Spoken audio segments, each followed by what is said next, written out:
Welcome to Profiling Evil, the public record by Mike King. You know, when 33-year-old marketing executive Sarah Everard left her friend's home in South London last week for her 1-hour walk home, this seemingly low-risk woman just simply disappeared, leaving few clues about what happened. In fact, it would take technology and some impressive work by the London Metropolitan Police Department to narrow the search and make an arrest, recovering Sarah's body.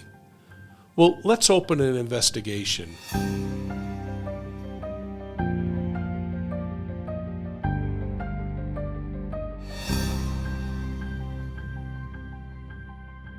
On March 3rd at 9 o'clock in the evening, Sarah and her friend said goodbye and she entered the Clapham Commons as she started her 51-minute walk home. As she did so, her risk level started to climb. It wasn't because of who Sarah was. It was because of where Sarah was and the fact that she now was alone and more vulnerable. This isn't an indictment on Sarah. It's only a reminder that our decisions can increase and influence our risk levels. I hope you'll go back and look at some of my videos on victim risk continuums and the victim risk level. Well, you know, it's interesting to me because this fact that she has increased her risk level may have been the very strategy that the accused suspect in this case could have used to her disadvantage. That suspect was a Metropolitan Police officer who was off duty, and he's now accused of accosting her. Here's what we know as of this morning's early arraignment for the alleged killer. Wayne Couzens was remanded to Old Bailey Court for an arraignment and plea on March 16th.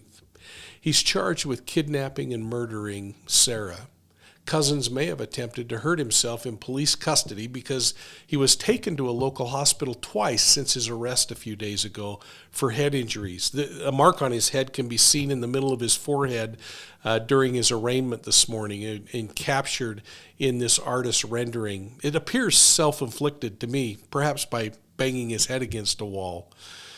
You know, it's also interesting that he is suspected of other sexual misconduct just a few days earlier. It appears that Sarah left her friend's house and made her way toward her home by way of Clapham Common Park. Local residents remark that the park is really unsafe and dark at night, especially unsafe for women.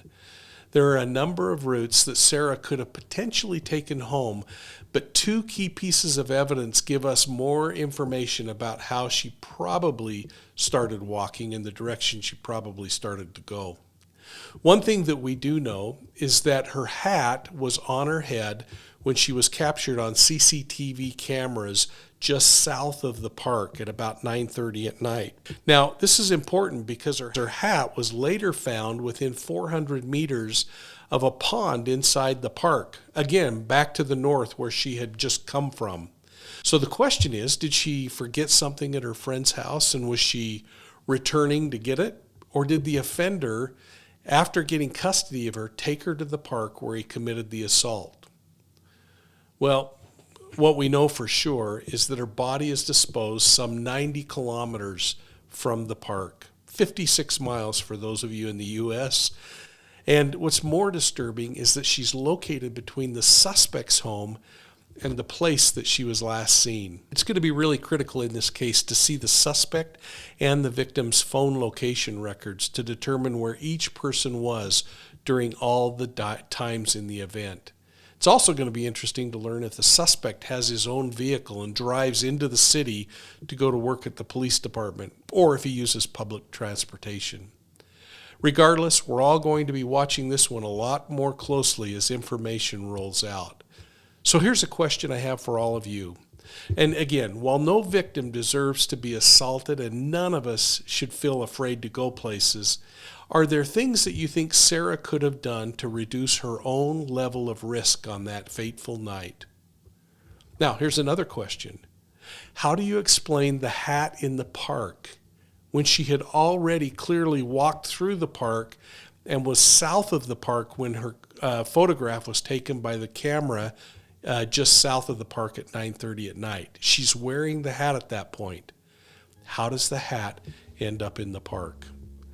I hope you'll take a moment and hit the like and the subscribe button and join the Profiling Evil family.